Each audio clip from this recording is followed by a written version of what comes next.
सो IPL का season start होने वाला है और हमारे साथ केकेआर के स्टार खिलाड़ी रमनदीप सिंह बैठे हुए हैं। रमन, फर्स्टली कैसा लग रहा है आईपीएल, एक और सीज़न, एक और बार कोलकाता में, क्या एक्सपेक्टेशन है अपने आप से और ऑफ कोर्स टीम से भी? To be honest really grateful कि मेरे को अपॉर्चुनिटी मिल रही है अपने आप को एक्सप्रेस करने की, तो ऑब्वियसली बहुत ग्रेटफुल हूँ उस चीज़ के लिए। एक्सपेक्टेशंस मैं अपने आप से इतनी एक्सपेक्टेशन नहीं रखता। I take one day at a time, तो I try to give my 100% every day, और बाकी व्हाट कम्स इन। रमन, आपको लोग जानते हैं एक पावर पैक्ड फिनिशर जो डाउन दी ऑर्डर आता है और बड़े बड़े छक्के मारता है। ये सिक्स हिटिंग एबिलिटी कहाँ से एक स्टार्ट हुई?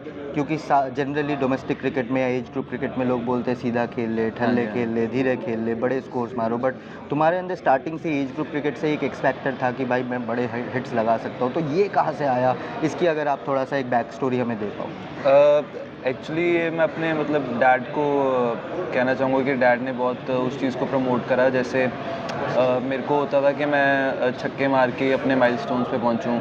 मैंने बहुत बार अपना फर्स्ट बॉल भी सिक्स मारा है, तो वो उसके लिए मेरे डैड की बैकिंग मेरे को लगता है कि बहुत ज़रूरी है। आपको कोई बंदा बैक कर रहा हो, तो मेरे पापा हमेशा मुझे बोलते हैं कि अगर मैं बाई चांस आउट भी हो जाता था तो वो छक्का क्यों नहीं बजा, ये पूछते थे, ये नहीं बोलते थे कि तूने छक्का क्यों मारा। तो वो मैं अपने डैड को क्रेडिट दूंगा। डैड को क्रेडिट दूंगा। और मॉडर्न डे अगर कोचिंग की बात करें, आईपीएल में आप काफ़ी साल से केकेआर टीम में हो, डिफरेंट कोचेस देखे हैं, गंभीर भी देखा है, चंद्रकांत पंडित भी देखा है, अब आप अभिषेक नायर भी देखोगे। हालांकि अभिषेक नायर सर काफ़ी टाइम से सेटअप में है एज कोच, बट इस बार हेड कोच है। बट डिफरेंट कोचेस से क्या क्या सीखा है, डिफरेंट स्टाइल, अब तो फॉरेन कोचेस भी काफ़ी इन्वॉल्व रहते हैं, तो अगर डिफरेंट स्टाइल के साथ आप अपने आप को कैसे ढालते रहते हो, अडेप्ट करते रहते हो, उसके बारे में अगर आप थोड़ा सा। आई थिंक जो मेरे को डिफरेंट कोचेस से आपको बहुत कुछ सीखने को मिलता है। आई एम ग्रेटफुल कि मेरे को वो चीज़ मिलने को मिल रही है। और जी सर से जो मैंने चीज़ पे काम करने की कोशिश की वो था एटीट्यूड, कि आपका एटीट्यूड कैसा होना चाहिए। आप जब तक अपने बिलीव नहीं करोगे कि आप उस लेवल पे डिज़र्व करते हो, आप इस लेवल पे डोमिनेट करने के लिए आ रहे हो, तो तब तक आपको रिजल्ट्स नहीं मिलेंगे। तो एटीट्यूड और फेयरलेसनेस मेरे को जी सर से बहुत सीखने को मिली। स्किल वाइज और मैच टेम्परामेंट और सिचुएशनल अवेयरनेस, ये सारी चीज़ों की बात करी जाए तो अभिषेक नायर सर ने बहुत हेल्प करी है मुझे। आई थिंक मैं बहुत लकी अपने आप को मानता हूँ कि मेरे को केकेआर में खेलने का मौका मिला, क्योंकि तभी अभिषेक नायर सर मुझे मिले और तब से मेरी गेम में बहुत चेंज हुआ। इतनी तारीफ़ होती है अभिषेक नायर द कोच की, मैंने भी उनको देखा है कि नेट्स में डिफरेंट थ्रोइंग टेक्निक्स है उनके पास। ऑफ कोर्स एक वीडियो केकेआर ने जो डाला था कि मेंटालिटी की बात कर रहे हैं, अभिषेक नायर क्या लाते हैं? क्योंकि मतलब अगर हम कंपेयर करें डिफरेंट हाई प्रोफाइल कोच, इतने हाई प्रोफाइल कोच शायद नहीं है या प्लेयर नहीं रहे थे अपने टाइम पे, बट एज अ कोच क्या लाते हैं वो? आई थिंक सर जब आप एक आईपीएल क्रिकेटर होते हैं, आप आईपीएल में तभी पिक होते हैं क्योंकि आपके पास वो स्किल सेट है।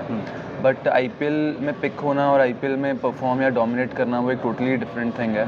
तो उस वहाँ पर आपकी मेंटल गेम आती है कि आप मेंटालिटी अपनी कैसे यूज़ करते हैं, सिचुएशंस को कैसे विन करते हैं। हर एक, क्योंकि आपको 14 गेम्स पहले खेलने को मिलती हैं, हर एक कंडीशंस डिफरेंट हैं, हर एक बॉलिंग लाइनअप डिफरेंट है।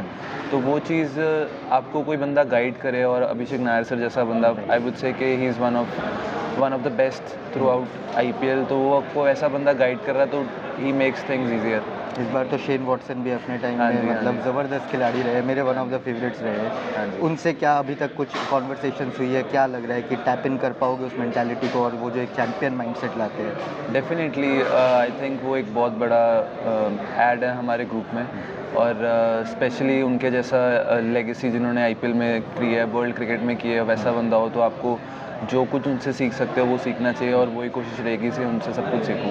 केकेआर में काफ़ी साल से हो, केकेआर एज अ फ्रेंचाइजी क्या मीन करता है आपके? अगर वन वर्ड में डिस्क्राइब करना है तो मेरे लिए तो फैमिली है।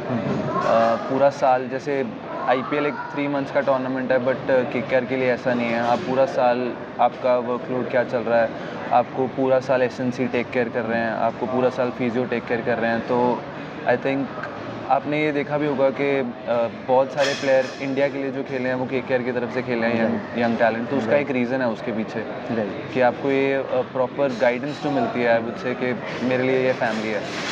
आपने बोला काफ़ी लोग इंडिया खेले, उसमें से एक रिसेंट नाम रिंकू सिंह वर्ल्ड कप जीत के आ रहे हैं। एक तो रिंकू सिंह का मेंटालिटी भी एक डिफरेंट बॉल गेम में अब चला गया है, वो एक लेवल ऊपर जा चुका है। बट रिंकू को भी रिंकू बनने में 4-5 साल लग गए, वो ब्रेक थ्रू सीज़न आने में 4-5 साल लग गए। वो उससे कहीं ना कहीं आप इंस्पिरेशन लेते हो, क्योंकि आपको भी, मैं एक्सपेक्ट कर रहा था कि पिछला सीज़न आपका एक ब्रेक थ्रू सीज़न हो सकता है, बट वो कहीं ने आ नहीं पाया। तो पिछले साल का जो एक डिसअपॉइंटमेंट था उसको एक पॉजिटिविटी में चेंज करके इस साल वो एग्रेसिवनेस दिखाना, क्या वो रिंकू सिंह का मेंटालिटी है जहाँ पे आप टैप इन करना चाहते हो कि नहीं मुझे भी वो एग्जाम्पल सेट करना है जो रिंकू ने अभी तक किया हुआ है? सर टू बी ऑनेस्ट, मैं खुद की जर्नी किसी के साथ कंपेयर नहीं करता और आई थिंक किसी को करनी भी नहीं चाहिए। Every individual is different, every one's journey is different. So break through season आएगा या नहीं आएगा ये मुझे नहीं पता, बट डेफिनेटली मैं अपना 100% देने वाला हूँ, एवरी डे चिप इन करने वाला हूँ, वो कोशिश ज़रूर रहेगी। मेरे को काफ़ी केकेआर फैंस पूछते हैं कि रमनदीप बॉलिंग क्यों नहीं डालता है, वो तो अच्छा खासा मीडियम पेस बॉलिंग ऑलराउंडर बन सकता है। तो बॉलिंग का थोड़ा सा आप बताओ, बॉलिंग क्यों स्टॉप कर दिया आपने आईपीएल में? इम्पैक्ट प्लेयर रूल है या डिफरेंट रिक्वायरमेंट्स है टीम नहीं, की? मैंने आई नेवर स्टॉप बॉलिंग। क्योंकि आप डोमेस्टिक में करते हो। हाँ जी, डोमेस्टिक में भी करता हूँ और प्रैक्टिस हमारी जब होती है तब भी करता हूँ। जब भी अपॉर्चुनिटी, जैसे आपने जैसे बोला इम्पैक्ट प्लेयर का रूल है, तो हमारे पास एक मेन बॉलर ऐड करने की कोशिश बनती है, तो मेरे लिए वो एक ऐसा है कि मेरे को मतलब मेन बॉलर बनना है। अगर मेरे को बॉलिंग के लिए भी चिप इन करना है तो मेरा वो प्रोसेस जारी है। भगवान की कृपा रही तो इस साल ज़रूर आपको देखेगा कि मैच विनिंग मोमेंट्स बॉलिंग की तरफ से भी आए और बैटिंग की तरफ से भी आए। Raman, down the order finisher के रोल में अगर हम बात करें तो ऑफकोर्स केकेआर की एक लेगेसी आंद्रे रसल ने सेट की है। इस बार पावर कोच बन के आ रहे हैं, डिफरेंट रोल। उनसे अभी तक बातचीत हुई है? क्योंकि अभी सूर्या कुमार यादव ने T20 वर्ल्ड कप के फाइनल के बाद बोला था कि अरे गौतम गंभीर का अगर बस चले तो वो पैड पहन के खुद ही उतर जाए बैटिंग करने। तो रसल के साथ भी वैसा आप थोड़ा सा कमराटरी सेट करोगे एज अ कोच, क्योंकि वो इस बार उतर के चेंज नहीं कर सकते गेम, वो जिम्मेदारी कहीं ना कहीं आपके ऊपर आने वाली है। जो रसल इतने सालों से कर रहे हैं वो रमनदीप सिंह के ऊपर अब नजरें रहेंगी कि वो चीज़ रेप्लिकेट करें। हाँ जी, बिल्कुल पूरी कोशिश रहेगी। आई थिंक अगर आप रसल को किसी प्लेयर के साथ कंपेयर करो तो वो जस्टिस नहीं होगा, बिल्कुल ही justice नहीं बिकॉज वो एंड्रे रसल सिर्फ एक ही हैं, he is one in a million. तो उनका जो एक्सपीरियंस है इतने मैचेस का वो लेने की कोशिश रहेगी मेरी तरफ से कि आप कैसे जब भी जाते हो तो सिचुएशंस कैसे विन करते हो, वो सीखने की कोशिश रहेगी। और इस बार के केकेआर के स्क्वाड में काफ़ी नए एडिशंस भी है। फिन एलन जो 33 बॉल में 100 बना के आ रहे हैं वर्ल्ड कप में, टिम साइफर्ट अगेन बहुत ज़बरदस्त वर्ल्ड कप किया, और इवन बॉलिंग में भी पथिराना वगैरह आ रहे हैं। सो इस बार की केकेआर स्क्वाड में क्या खासियत लग रही है? क्योंकि काफ़ी लोग ऑलरेडी प्रेडिक्ट कर रहे हैं कि टॉप 4 तो मिनिमम जाना चाहिए इसको। हाँ जी, बिल्कुल पूरी कोशिश है कि हम टॉप 4 में फिनिश करें। Very exciting young talent, young talent की भी बात करें आप, जैसे आपने बताया फिन एलन के बारे में बात करें, उनका जो फास्टेस्ट 100 था, बहुत एक्साइटिंग टैलेंट है। उनको जैसे वर्ल्ड कप में बैटिंग करते देखा और स्पेशली ईडन में उन्होंने 100 बनाया, तो वो बाकी टीम्स भी ज़रूर देख रही होंगी और हमारे लिए तो वो बहुत बड़ा पॉजिटिव है। और ईडन के क्राउड को कुछ मैसेज देना चाहोगे कि भाई आए, इस बार आते हैं? वैसे बोलने की ज़रूरत नहीं पड़ती ईडन के क्राउड को। I think KKR has the best fans overall, and यही इनसे गुजारिश रहेगी कि आप आएँ, हमें सपोर्ट करें और हम मेक श्योर करेंगे कि हम अपनी जी जान से खेलें। एक लास्ट सवाल मैं ख़त्म करना चाहूँगा। आपने कहा कि मैं कोई बेंचमार्क रखता नहीं हूँ अपने आप के लिए, बट चाहोगे, ये मन में कहीं ना कहीं यार इच्छा तो होती होगी कि नहीं मैं चाहता हूँ इस बार मैं फोड़ दूँ। अच्छा चलो 600 रन का सीज़न भी ना बने तो 170 के स्ट्राइक रेट से मैं 400 रन ऐसे बनाऊँ जो 4-5 मैचेस में केकेआर को सिंगल हैंडेडली जिता दूँ। ये थोड़ा सा एक पर्सनल एम्बिशन तो होता होगा। पर्सनल एम्बिशन की अगर बात करें सर, तो I want to win every game for KKR because what this franchise has done for me, I want to justify that on the field. So आपको वो दिखेगा ज़रूर, पूरी कोशिश रहेगी। बाकी तो गॉड्स प्लान है सब कुछ। गॉड्स प्लान है। चलो इससे बढ़िया एंडिंग हो नहीं सकता इस इंटरव्यू का, God's plan. Thank you so much Raman बात Thank you, करने sir. के लिए। Thank और होपफुली जैसे मैंने कहा पिछले साल ब्रेक थ्रू सीज़न होने वाला था, बट इस साल आपका ब्रेक थ्रू सीज़न। हाँ जी sir. Thank you so much. Thank you sir, thank you.